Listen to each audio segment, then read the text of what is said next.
Hello dear students, कैसे हैं आप सब लोग। हमारा इस रिवीजन गुरु जीरो चैनल पर एक बार फिर से मैं रोहित कुमार आप सबका स्वागत करता हूं। तो आज मैं आपके लिए लेकर के आ गया हूं इस वीडियो के माध्यम से परिमेय अपरिमेय का बेहतरीन कॉन्सेप्ट। और इस वीडियो को देखने के बाद मैं आपको ये भरोसा दिलाता हूं कि परिमेय अपरिमेय कभी नहीं भूलेंगे।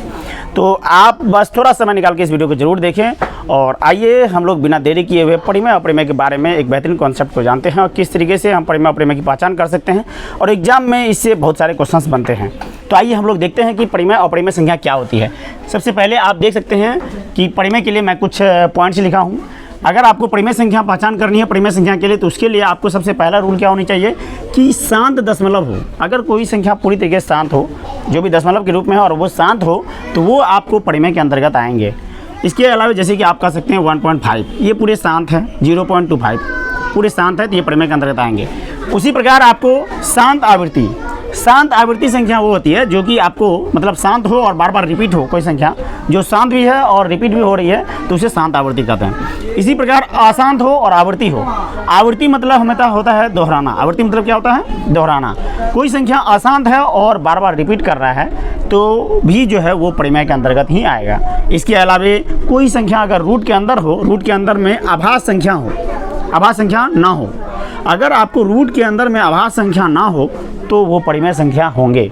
इसके अलावा भिन्न में p/q के रूप में अगर वो हो तो भी वो परिमेय संख्या कहलाएंगे। और जितने भी पूर्णांक हैं, आप सभी जानते हैं कि पूर्णांक संख्या कौन होते हैं? इंटीजर। तो जितने भी पूर्णांक हैं, आप चाहे ऋणात्मक संख्या लो या धनात्मक लो या जीरो, वो सभी के सभी क्या होंगे? परिमेय के अंतर्गत आएंगे।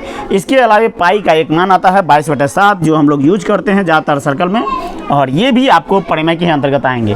तो इन सारे सवालों से बहुत बार क्वेश्चन बनते हैं। ये सारे पॉइंट्स आपको एग्जाम के लिए बहुत ही बेहतरीन है और एग्जाम में ज़्यादातर इससे क्वेश्चन डायरेक्ट रूप से पूछे जाते हैं। तो ये VVI है। ठीक उसी प्रकार आप अपरिमेय के बारे में हम लोग जानते हैं कि अपरिमेय संख्या किसको बोलते हैं। तो अपरिमेय संख्या जो होते हैं वो अशांत अनावृत्ति होते हैं। मान लीजिए कोई भी संख्या, जैसे कि आप यहाँ पे मैं एक पॉइंट लिखा हूँ, ये संख्या देखिए अशांत है। क्या है? अशांत है और अनावृत्ति है। मतलब बार बार संख्या क्या हो रही है? रिपीट हो रही है। यानी संख्या तो बार बार आ रही है लेकिन सेम संख्या नहीं आ रही है, तो ये रिपीट नहीं हो रहा, तो इसलिए अनावृत्ति कहा जाएगा। इसको अशांत अनावृत्ति बोलेंगे।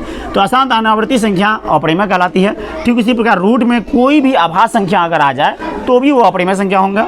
इसके अलावा आपको पाई भी अपरिमेय संख्या कहलाती है। इसके अलावा जो है आप देख सकते हैं पाई का एक मान आता है 3.14159265358 इस टाइप से आपको जो है ये लगातार आता रहता है। ये भी आपको अपरिमेय संख्या के अंतर्गत आएगा।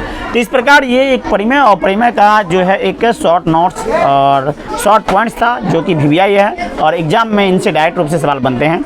तो कैसा लगा आपको ये वीडियो ज़रूर कमेंट में बताएंगे और हमारे इस चैनल रिवीजन गुरु 07 को लाइक और सब्सक्राइब करना ना भूलेंगे। तो अपने थोड़े से अपने अंगूठे आप लाइक पर ज़रूर दबाएंगे।